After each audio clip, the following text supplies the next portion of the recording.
வணக்கம். நான் உங்கள் சிவகுமார்.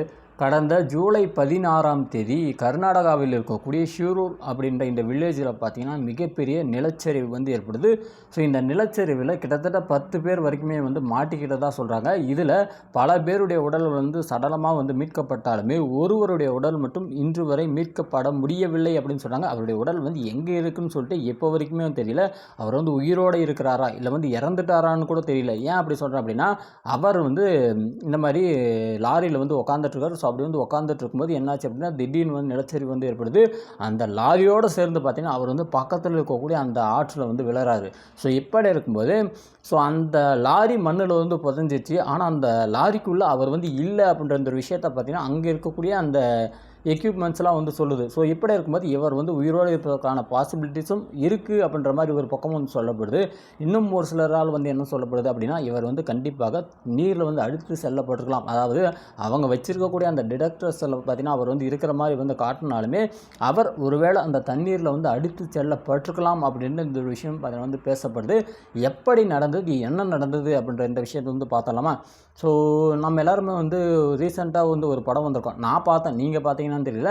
நம்முடைய நயன்தாரா அவர்கள் வந்து ஓட்டு அப்படின்னு சொல்லிட்டு ஒரு படம் வந்து நடிச்சிருந்தாங்க. ஸோ அந்த படத்தில் வந்து என்ன நடக்கும் அப்படின்னா, இந்த மாதிரி ஒரு பஸ் வந்து போயிட்டுருக்கும். ஸோ அப்படி வந்து போயிட்டுருக்கும்போது திடீர்னு நிலச்சரிவு வந்து ஏற்படும். ஸோ அப்படி வந்து நிலச்சரிவு வந்து ஏற்படும்போது அந்த நிலச்சரிவுக்குள்ளே அந்த பேருந்து வந்து மாட்டிக்கும். அந்த பேருந்திலிருந்து அந்த உள்ளே இருக்கக்கூடிய ஆட்கள் எப்படி வந்து வெளியில் வந்தாங்க அப்படின்றது தான் அந்த படத்துடைய கதையாக இருக்கும்.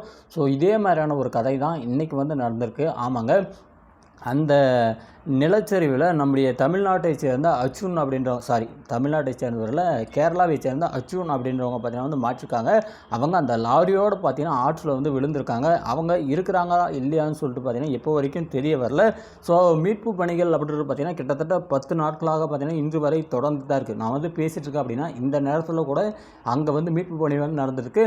ஆனால் அந்த ஜூலை 16ஆம் தேதி வந்து அவர் வந்து விழுறாரு. ஜூலை 16லேருந்து கிட்டத்தட்ட 24ஆம் தேதி வரைக்குமே பார்த்தீங்கன்னா பெரிய அளவிலான முயற்சிகள் வந்து மேற்கொள்ளப்படலை அப்படின்றாங்க. ஏன் அப்படின்னா, கடுமையான மழைப்பொழிவு தற்போது வந்து கர்நாடகாவில் வந்து பேஞ்சிருக்கனால நம்மளுக்கே தெரியும். இந்த மாதிரி வந்து காவேரிக்கு வந்து 1,00,000 கனஅடி நீர்லாம் வந்து வந்துட்டுருக்கு. ஸோ இப்படி இருக்கும்போது கடுமையான மழை வந்து அவங்க வந்து பொழிஞ்சிட்ருக்கனால அந்த மீட்கக்கூடிய விஷயங்கள் வந்து அவங்களால வந்து செய்ய முடியல. அதில் வந்து தொய்வு இருக்கிறதா சொல்கிறாங்க.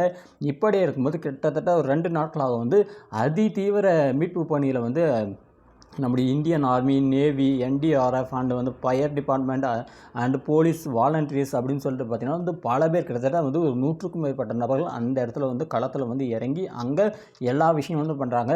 இது தவிர வந்து ட்ரோனை வச்சு ரேடார்களை வச்சு இப்போ வந்து ஃபைண்ட் அவுட் பண்ணுறது எங்கே வந்து மெட்டீரியல்ஸ் வந்து இருக்குது, எங்கே வந்து லாரி சம்மந்தமான உலோகங்கள் வந்து இருக்குது அப்படின்னு சொல்லிட்டு இந்த மாதிரியான விஷயம் ஃபைண்ட் அவுட் பண்ணுறதா இருக்கட்டும், மெட்டல் டிடெக்டர்ஸ்னு சொல்லிட்டு நிறைய விஷயங்களை வச்சு அங்கே வந்து இப்போ வரைக்கும் மீட்பு பணிகள் வந்து செஞ்சுட்டு தான் இருக்காங்க.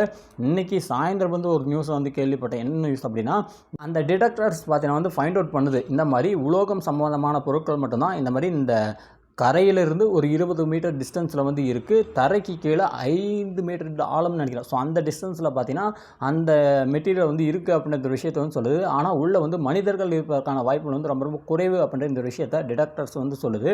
இருந்தாலுமே ஒரு எண்ணம், கண்டிப்பாக வந்து உயிரோடு இருப்பாரோ, ஒருவேளை வந்து உயிரோடு இருப்பார், மேக்ஸிமம் கிட்டத்தட்ட வந்து 95% வந்து உயிரோடு இருப்பதற்கான வாய்ப்புகள் வந்து இல்லை அப்படின்னு சொல்லப்பட்டாலுமே ஒருவேளை பை சான்ஸ் அவர் வந்து உயிருடன் இருந்தால் அது வந்து கடவுள் கொடுத்த வரமாக தான் வந்திருக்கும். அவர் வந்து உயிருடன் இருப்பார்னு சொல்லிட்டு பல பேர் வந்து நினைக்கிறாங்க. நானும் அவர் வந்து இருக்கணும், நல்லபடியாக இருக்கணும்னு சொல்லிட்டு தான் வந்து நினைக்கிறேன்.